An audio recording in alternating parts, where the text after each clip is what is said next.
It's my audience.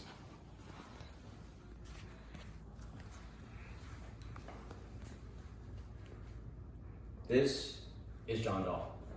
He's a resident of State College, Pennsylvania, and he is protesting Governor Tom Wolf's movement to bolster health efforts to combat the coronavirus. So this photo was actually taken on May 15th of 2020 at a protest. As you can see, he's not wearing any masks, and there's a lack of social distancing among the people. And most importantly, the thing that I want to focus on is this sign that says, "Selfish and proud." While this may be a quite jarring and almost blatant message to the general public, I think that it's an idea that's not so uncommon among the American people.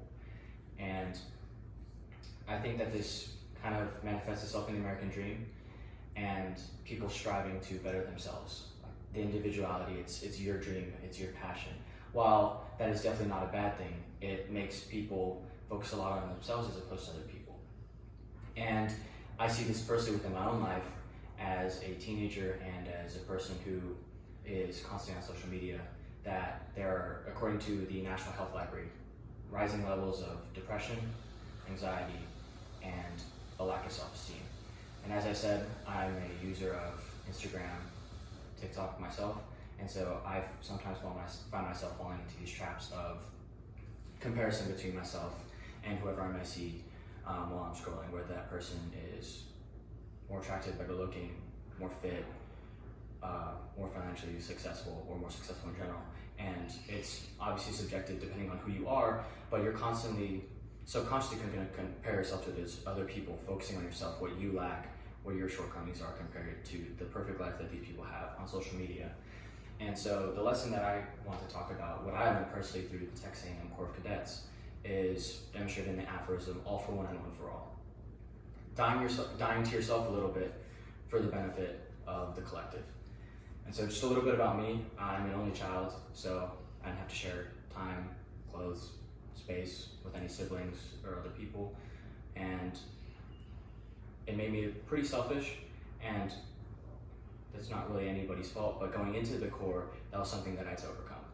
And so you move in with essentially a bunch of strangers that you met literally the day that you move in. And so you're assigned a roommate, and training's gonna start. It's immediately established that your room has to look the same, the way your bathrobes have to be the same, the way you even carry your ID card to go to swipe into the bathroom has to be the same as everyone else. And right off the bat, this is gonna be a struggle for everybody because everyone's used to their own norms, doing things their own way. And one thing that I struggle with is, okay, I hang my towel by my door a certain way. However, if a majority of my buddy class is doing it a different way, I'm gonna have to change the way that they do it, or else we're all gonna get punished for it, whether that be harder physical training or more grilling on what our knowledge should be about A&M's history. And so that's kind of where I started out at the Corps. And then as you progress through your freshman year, you'll get better at these things. You'll learn your campus knowledge, you'll be better at making a rack, making a bed. Everyone's rooms should look the same. The way you hang your clothes, the way you hang your uniforms will be the same. And this kind of reaches its culmination in Corps Brass. And so Corps Brass is the crucible of what freshman year is. It's during the month of November when you're really grilled, you're really tested on, okay, how well do you know these 30 facts about Texas A&M's history? How well can you make a 45-degree hospital corner? How well can you make a perfect 6-inch fold with your top sheet and your undersheet? And then how is your pillow aligned?